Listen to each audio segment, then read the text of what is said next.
The first trait of a pleasing personality always is a positive mental attitude, because nobody wants to be around the person who's negative. And no matter what other traits you may have, if you don't have a positive mental attitude, at least when you're in the presence of people, you're not going to be considered to have a pleasing personality. And the next one is on flexibility, the ability to unbend and adjust yourself to the varying circumstances of life without going down under them. You know, there are a lot of people in this world who are so stuck in their habits and in their mental attitude that they cannot adjust to anything that's unpleasant or anything that they don't agree with. Do you know why Franklin D. Roosevelt was one of the best? Because he adjusted himself to their mental attitude, and he didn't get mad at the same time. The elephant has learned to be flexible enough not to get mad when the other fella is mad, because there are so many things in this life that you have to adjust yourself to temporarily if you're going to have peace of mind and good health. It might as well start now. Learn to do it. If you're not flexible, you can become flexible.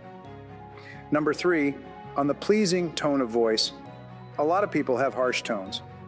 They talk does not have personal magnetism. They do not know how to give a pleasing tone to his voice, and he'll never get his audience in a million years if you try.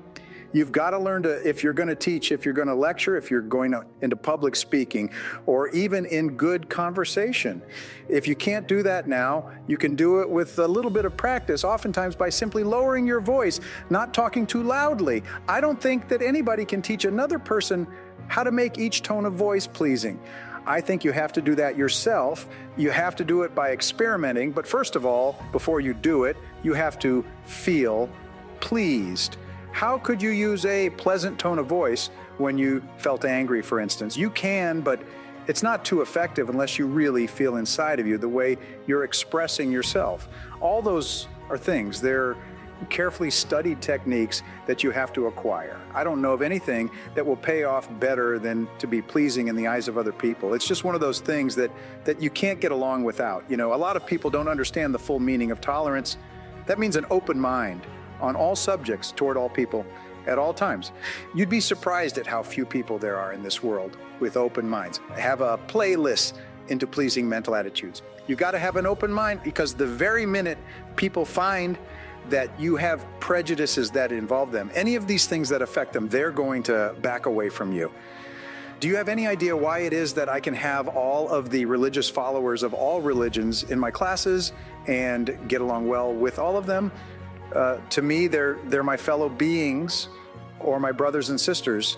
I think of anybody in terms of what he believes politically or religiously or economically. If you have a closed mind, you'll find that you'll miss out on a lot of information, a lot of facts that you need. That means you've ceased to grow.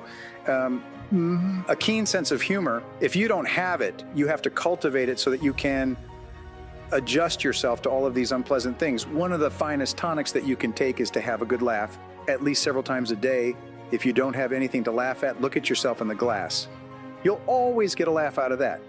Surprised you out of your mind right while you're doing it. If you got troubles, they'll melt away, and they won't seem near as big when you're laughing as when you're crying. Next, the frankness of manner and speech. Discriminate control of the tongue at all times based upon the habit of thinking before you speak. Now, most people don't do that. They speak first and think or regret afterward, because if you just before you utter any kind of an expression to anybody, to figure out whether it's going to benefit the person that's listening or damage it. Well, it's going to benefit you or damage you. Number 7, pleasing facial expression. No, it's a marvelous thing to learn to smile when you're talking to people. You'll be surprised at how much more effective what you say is when you're smiling, and then when you're frowning, or when you're looking serious. That makes a tremendous difference on the person that's listening. You don't have to be pretty, you don't have to be handsome, but a smile will decorate you and be embellishing no matter who you are, making your facial expression much more beautiful. And then a keen sense of justice, being just with another person even when it's to your disadvantage to do so. What a wonderful thing that is, and how that does endear you to other people. Do you have any idea how many people there are that are just fair and just and honest only when they know it's going to come back to them in one way or another? how quickly they'd be dishonest if it is profitable to them to do it. And then excellent sincerity of purpose. Nobody likes a person who is obviously insincere in what he says and does.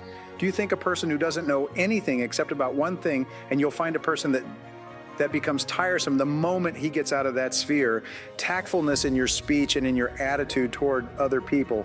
You'd be surprised how much you can do with people if you're just tactful with them. Oftentimes, instead of telling people to do things or asking them to do things, it might be very tactful and helpful if you requested them and asked them if they would mind doing things, even though you're an authority to give them an instruction. One of the most outstanding employers I ever knew, like Andrew Carnegie, he always asked his associates and his employees if they would mind doing something for him or if it would be convenient or suitable. No wonder he got along so well with people. No wonder he was so successful. And then the promptness of decisions that you've made. Render snap judgments. Number 13, faith in infinite intelligence. You would be surprised how many people there are to give lip service to this question of faith in infinite intelligence and don't do very much about it outside of lip service. They don't indulge in very outstanding acts backing up their alleged belief in infinite intelligence. I don't know how the Creator feels about it, but I believe that one act is worth 1,000,000 tons of good intentions, probably just one act. Number 14, appropriateness of words. I never saw an age when people indulged in slang statements, double talk, and all that sort of thing as now. And it may seem smart to the fellow who's doing it, but it's not smart for the fellow who's listening. Then the controlled enthusiasm. Turn on his enthusiasm at the right time, the right amount, and then turn it off at the right time is going to be considered to have a pleasing personality. And incidentally, if you're not able to exude enthusiasm when you want to, you certainly are not going to be considered a pleasing personality, because there are times when you definitely need it. Almost anything that you're doing in human relationships requires a certain amount of enthusiasm at times. And enthusiasm is one of those things you can cultivate. It's just like all these other qualities. Control enthusiasm. You're not going to win all the time in life. Nobody can do that. There are going to be times when you lose. When you lose gracefully and graciously, and then don't take it too seriously, no matter what it is. You know, during the Depression, I had 4 of my friends. I lost twice as much as they did, and I didn't jump off a building. I didn't shoot myself. I didn't poison myself. And I said to myself, well, darn it, all over again. Wherever I get a bunch of people together to listen, I'll be able to start making money. You can. How are you going to down a person with that kind of an attitude? No matter how many times he defeats, he's come right up again just like a cork. You can put him down in the water, but he could bounce up the moment. If you don't take it, you'll make it. Number 7, uncommon courtesy. What a wonderful thing it is to be courteous to the person to whom you don't have to be courteous. I've always thought that anybody that would abuse another person in public and with or without a cause had something wrong with his machinery. And then something is missing in life, then the appropriateness of personal adornment. That's important to anybody in public life. Ordinarily, the best dressed person is the one that's dressed so that if you were told to describe how he or she would dress later on, you couldn't do it. You'd say, well, I know it was. He looked nice or she looked nice. Then good showmanship. You've got to be able to be a good showman. Know when to dramatize words, when to dramatize circumstances. You know, there are certain things, if you describe them in just ordinary language and didn't dramatize them as you went along, well, you'd fall down flat. You've got to learn the art of showmanship as you go along. And it's something you can learn. Then on temperance in eating, drinking, working, playing, and thinking. Do yourself just as much damage with ease as you can with drinking liquor, just as much. I don't allow anything to take charge of me, not too much, not too little. Temperance, temperance. It's a marvelous thing. There's nothing so very bad in life, don't you know, if you don't overdo it. Then patience under all circumstances. You learn to time these things so that you get action out of other people at the time once more, when the time is more favorable. But if you don't have patience, you try to force the hand of other people, you'll get to know where you get it turned out or a knockdown when you don't want it. You require patience in order that you may time your relationships with people, and you have to have a lot of patience. You have to be able to control yourself at all times. Number 23, gracefulness and posture and carriage of the body. If I came in like this, of course, I'd be very comfortable. That's much easier, but it's finer. I mean, stand up like this, look like I can stand straight without leaning on anything. Slump around and be careless in your posture. Marchi is one who is not too particular about his own personal appearance, and so forth. It's a good idea to have gracefulness in posture and carriage of the body, then the humility of the heart. I don't know of anything as wonderful as to have true humility of the heart. I try to maintain that sense of humility in my heart, regardless of what happens to me that's unpleasant, and regardless of how sick. The more successful I become, the more human I observe this feeling of humility of the heart, recognizing that after all, whatever success I have is due entirely to the friendly, marvelous love and affection and cooperation of other people. Lastly, personal magnetism. That's an inborn trait and the only one of the traits of personality which cannot be cultivated, but it can be controlled and directed to beneficial usage. Convert that great created energy over into doing the thing that you want to do most of the time. Being, in that word transmuting, something to conjure with, something to look up in the dictionary, make sure you understand what it means. You're going to find out that when you really come down to answering these questions and giving yourself a rating that you have certain weaknesses that you didn't know you had.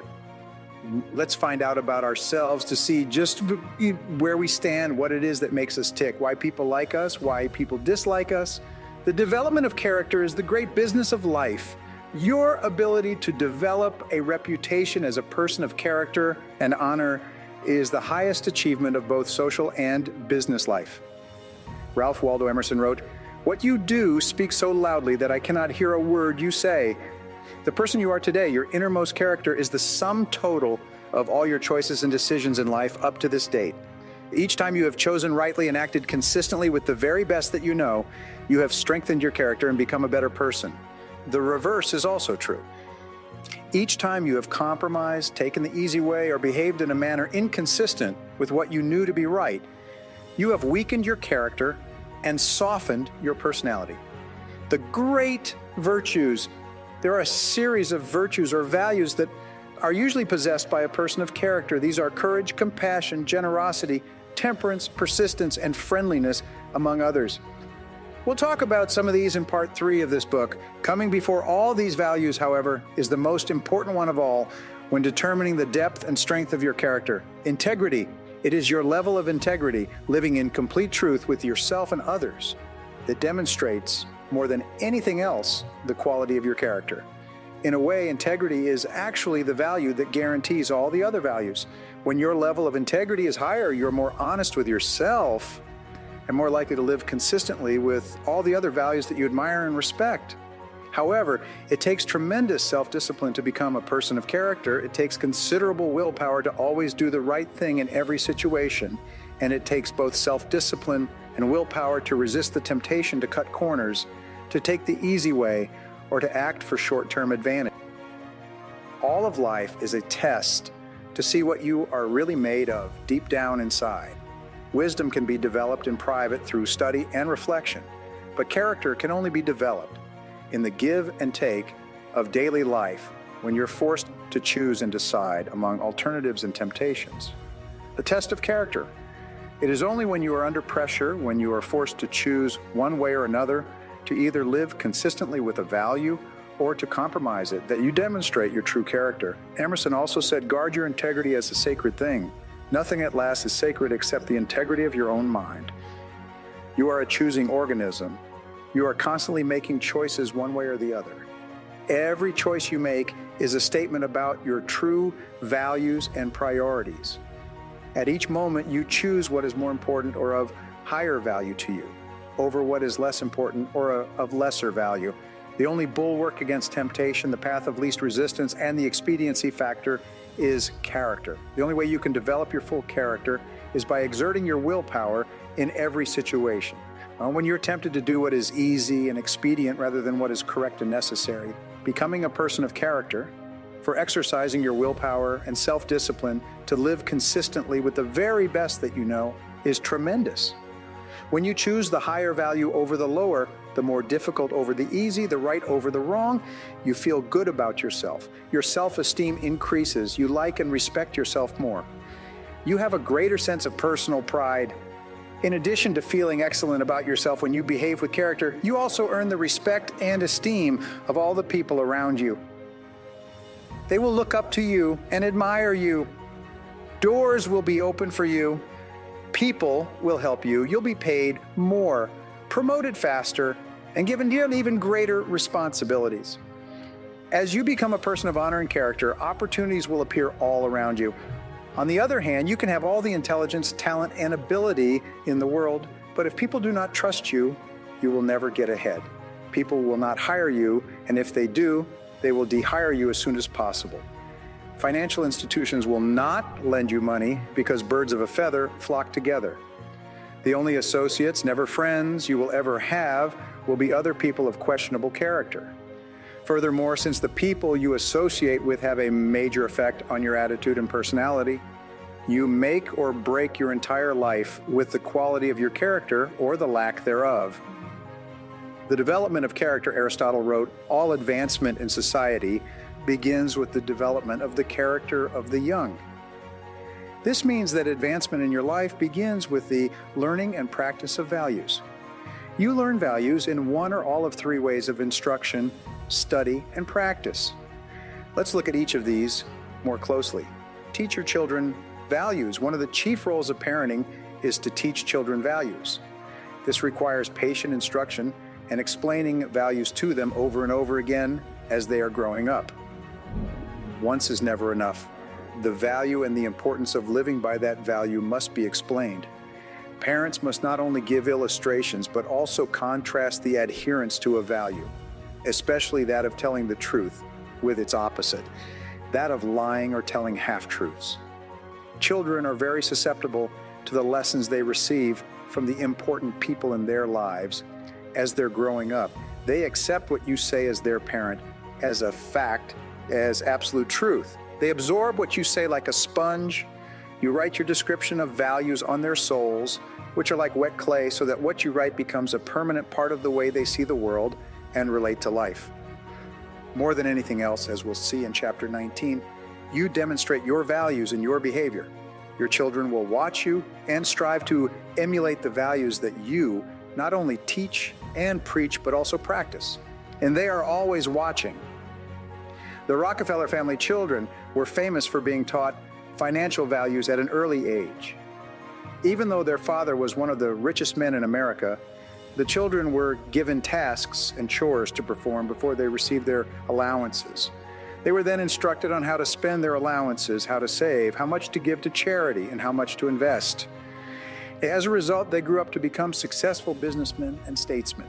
Unlike children who had grown up in wealthy homes, who were seldom disciplined in money matters, study the values you admire. You learn values by studying them closely. The law of concentration says that whatever you dwell upon grows and increases in your life.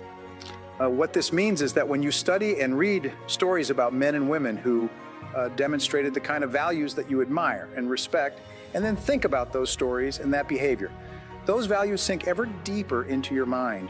Once these values are programmed into your subconscious, they create a propensity within you to behave consistently with those values when the situation requires them. For example, in military training, soldiers are continually told stories of courage, obedience, discipline, and the importance of supporting their fellow soldiers.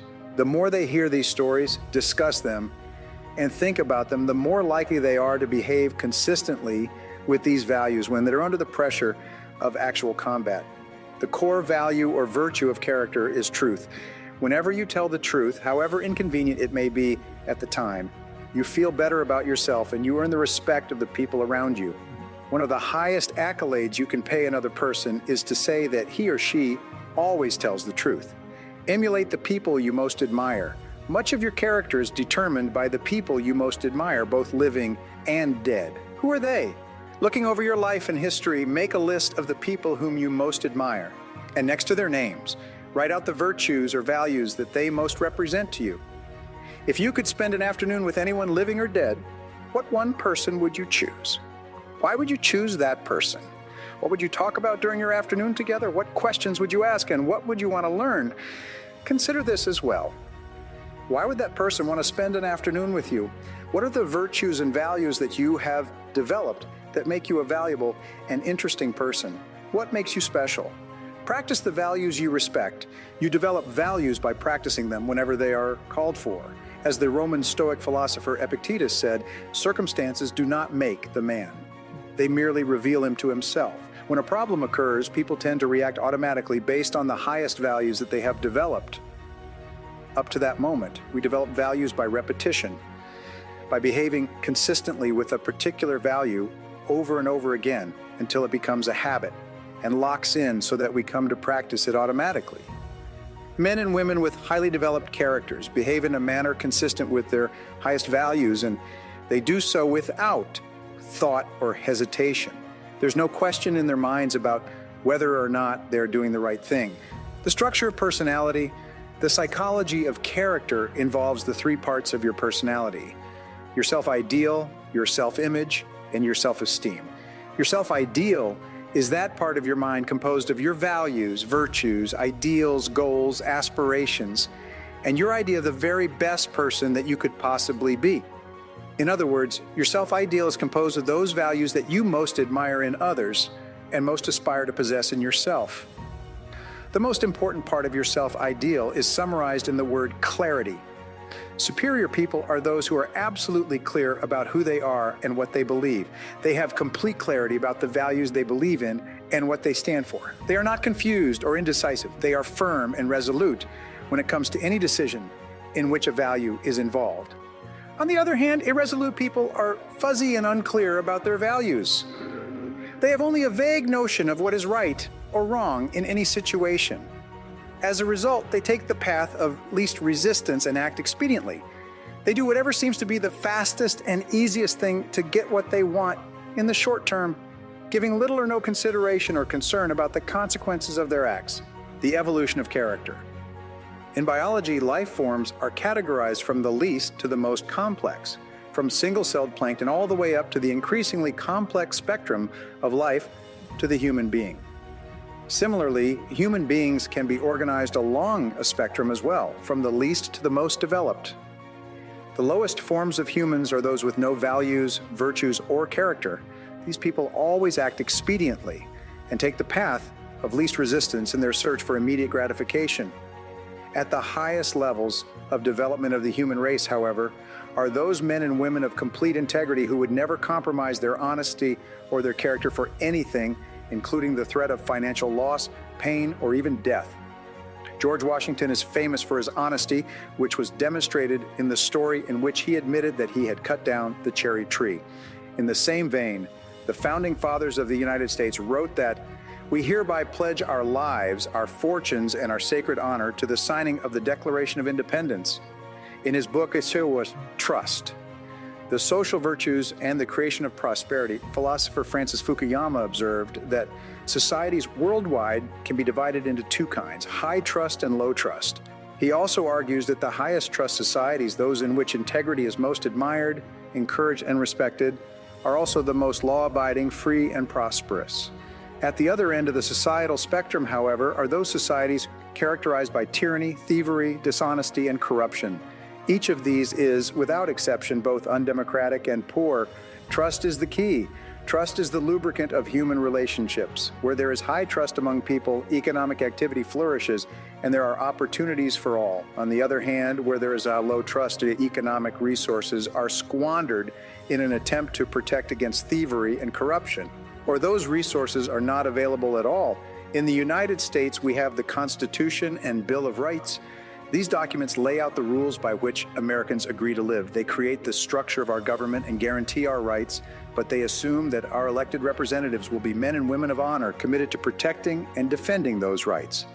They attempt to assure that only men and women of character can thrive and prosper over the long term in our economic, political, and social system. They aim to assure that in most cases, only men and women of character can rise to high positions in society. Although our system is not perfect and people of questionable character occasionally rise to positions of prominence, it has seldom lasted for very long. The basic demand of Americans for honesty and integrity eventually leads to the exposure and censure of dishonest people. The demand for men and women of character continues unabated.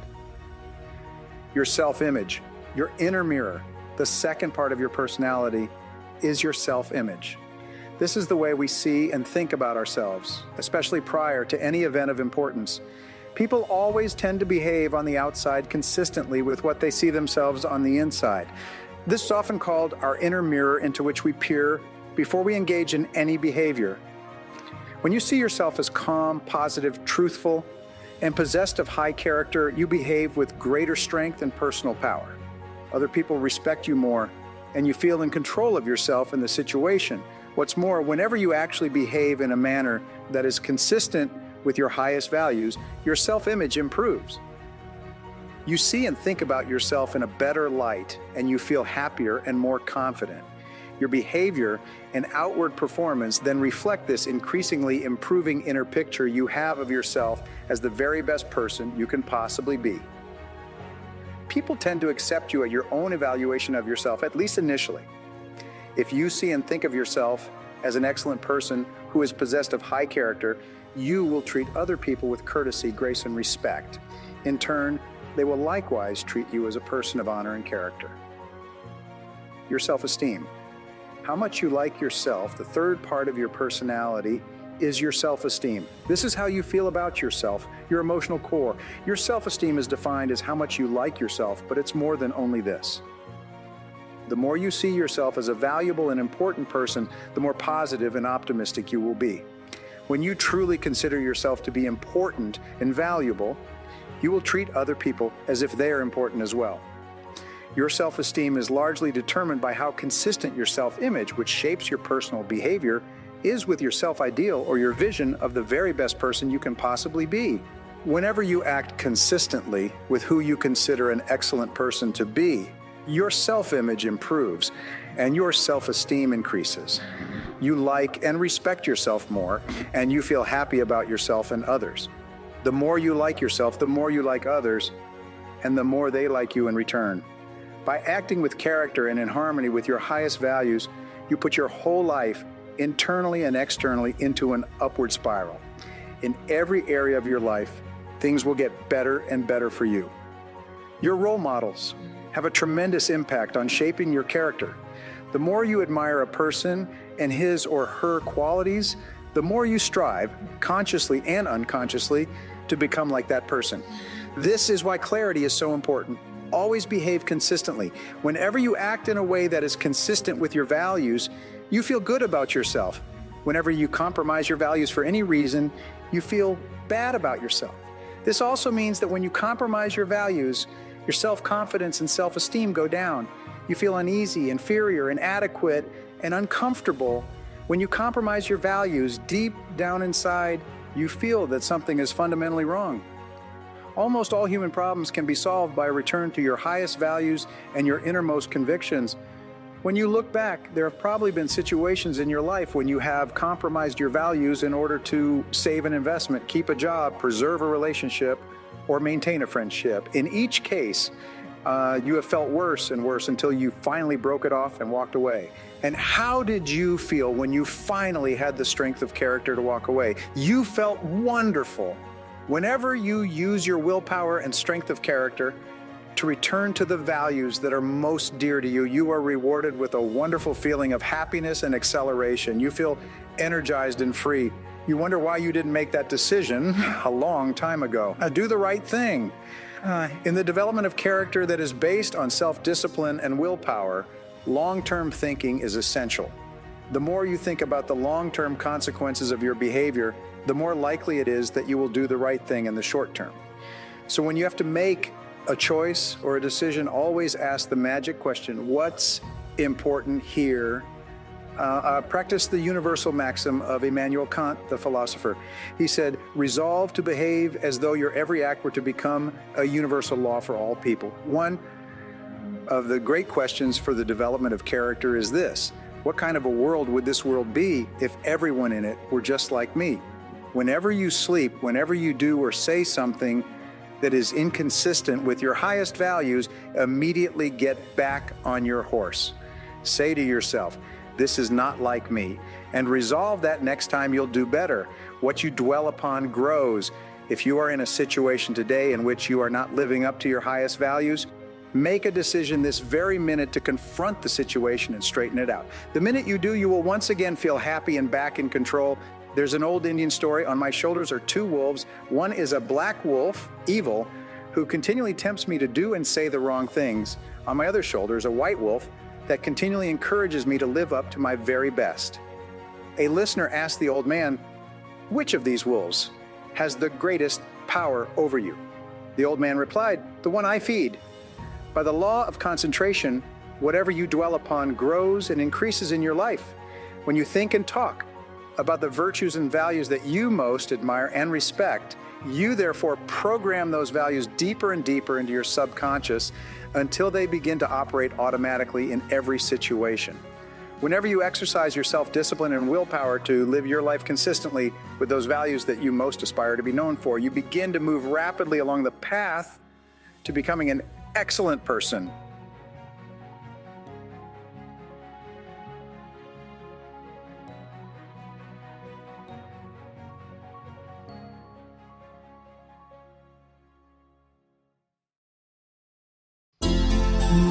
Free of being happy.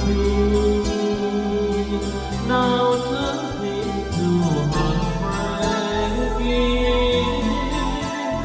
Why is love not better, but love turned into hurting? Why is life when she's over? Dear forgotten won't be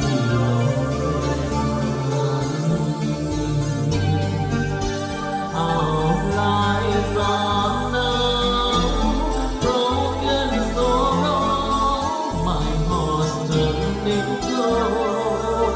Oh, do you know you said you'd always love me?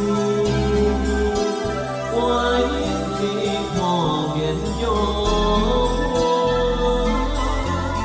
love has never been fading. Keep our love unto the end. Nothing but loneliness. Love has never been fading. Keep our love unto the end. Nothing but loneliness. Love.